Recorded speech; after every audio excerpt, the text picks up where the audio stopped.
So to go along with last week's topic of forgotten planning tips, last minute, marriage license, transportation, vendor meals, things of that nature. One of the other key things that's a lot of times forgotten and not thought about maybe till the last minute, or if at all, is tipping. So this is it's a good one. It is a good one. Because tipping can make a big difference on your budget. And people don't often account for that in their initial budget. And then they get down to the end and they want to tip and they, didn't account for that in the budget. And that can be a big budget item. Yeah. Oh, of course. So you should account for it way back in the beginning. But if you didn't, we're going to give you all the details today. Or hey, if you just got started, then this is even better because now you know all about tipping. Yeah.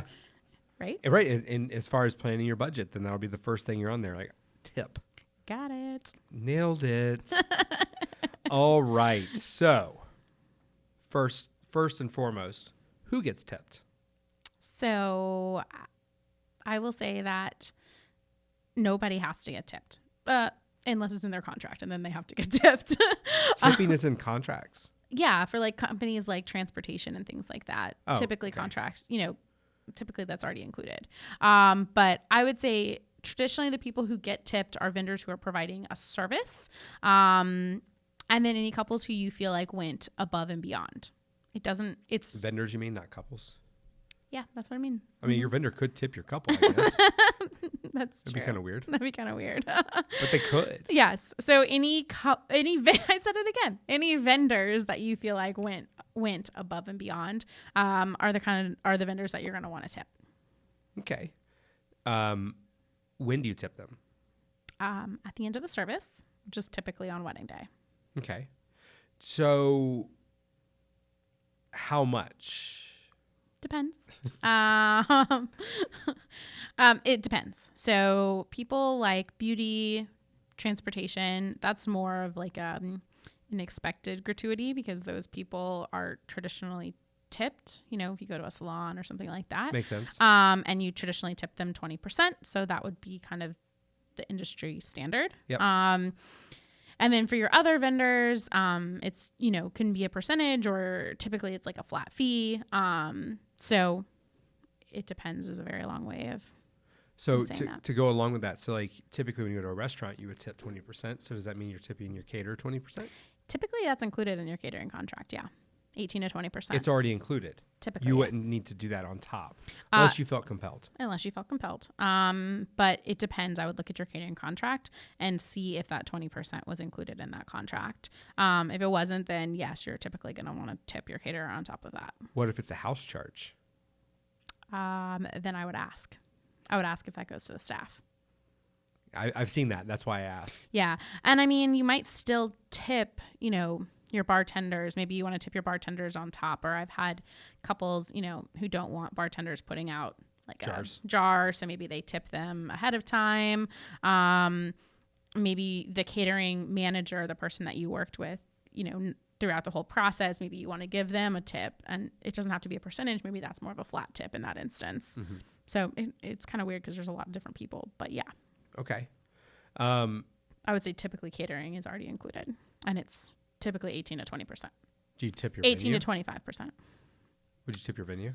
I would say it depends. Venue cater, like a venue manager that you're working with, like, and they're helping you throughout the planning process, then yeah, same kind of thing as like a planner, like a flat fee or something like that. But it depends. Yeah. There's no set rule around that. Yeah. So It sounds like this is, if you think they went above and beyond, then it's nice to give them some sort of tip, which I think that you're going to ask me about, but some sort of tip. It doesn't have to be money, I guess is what I'm trying to say. Well, that is the next question. So are there alternatives to tipping? Is there any other way to say thank you? Yeah, there's so many other ways to say thank you. A 5-star review on a site like Bustld is a great way to thank your vendors. Your vendors are, bring in a whole new set of clients the next year. So anything that you can do to spread word of mouth, like a review or a handwritten thank you note, telling a friend about them, that's like a huge thank you to your client, to your to your vendors. You can also give them like a personalized gift. You know, if they're have a favorite restaurant that you guys talked about, or they're pregnant and you want to give them a little outfit for their baby, or, you know, just like different ways like that you could thank them besides just like giving them like a monetary tip. So there's a lot of other things you can do. And again, it doesn't have to be spending money. A handwritten thank you note is like a huge, like that's a huge thank you, because it means you took the time to like write that and it really meant a lot to them. You have a whole giant, beautiful corkboard. I do. Dedicated to just that. I have so many couples that write me so many nice notes. I had a couple who just got married that wrote me probably, I mean, some of these notes just, I can't even believe it. Yeah. It's so nice. And it just, I think I saw the one that you were talking about. And today, it just actually. makes you feel so good. And it makes you feel like all that work that you did for them was appreciated, which I think is at the end of the day what a tip is. Yeah. So in any form. Yeah. Makes sense. So do's and don'ts of tipping. All right. So what are the do's of tipping? I would find someone. Typically, it's a planner if you have a planner, or whoever you've put in charge of the day to hand out the tips so that you don't have to worry about it. So appoint someone to handle the tips on wedding day. If you did choose to give them a gift or a monetary tip, I still think writing a review is super nice. It's something that just kind of extra goes above and beyond. So I would still do that. You can also ask them like where they want the review written. You know, is it Google? Is it Bustld? Is it Facebook? Where do they want the review?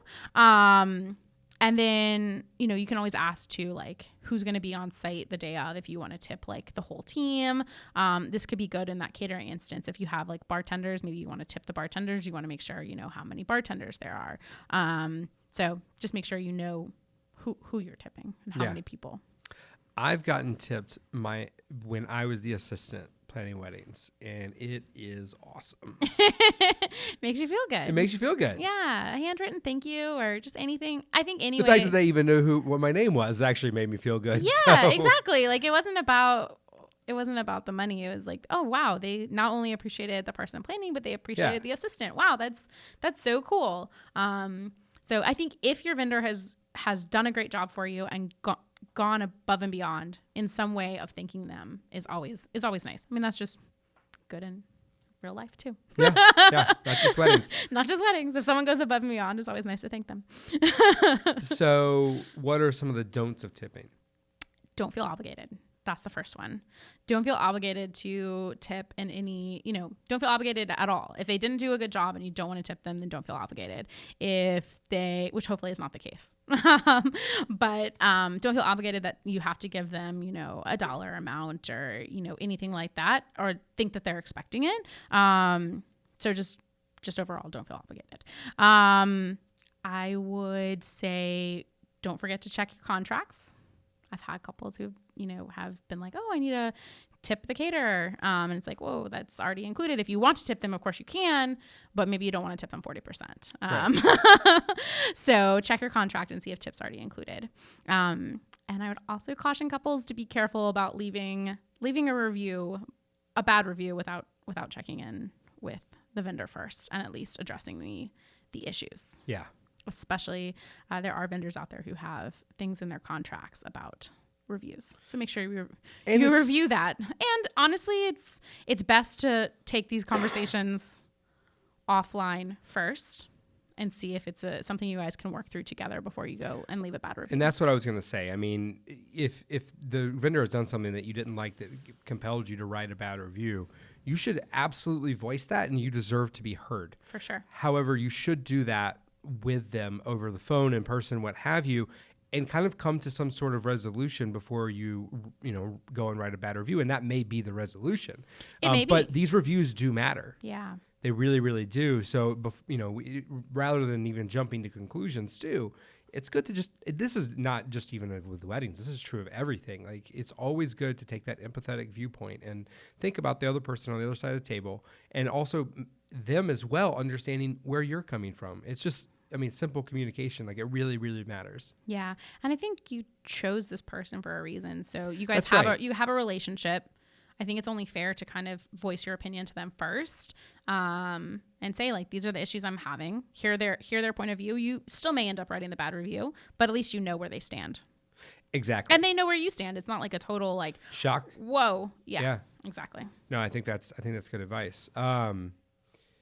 Okay, so then as far as, best next steps for our couples when it comes to tipping, what would you recommend? I would recommend budgeting for tipping in the beginning if you're still in the beginning stages. If you're not, then I would figure out now, what you're expecting to tip so you can see what the budget line item looks like. And then I would, as it gets closer to wedding day, actually put all the tips together. So whether it's cash or check or gift or handwritten thank you note or whatever it is, anything that you're going to do, I would just kind of plan that stuff as you get closer to wedding day or shortly thereafter. Because once your wedding day is done, it's, you're going to be moving on. And if you want to write them a thank you note, you should do it sooner rather than later.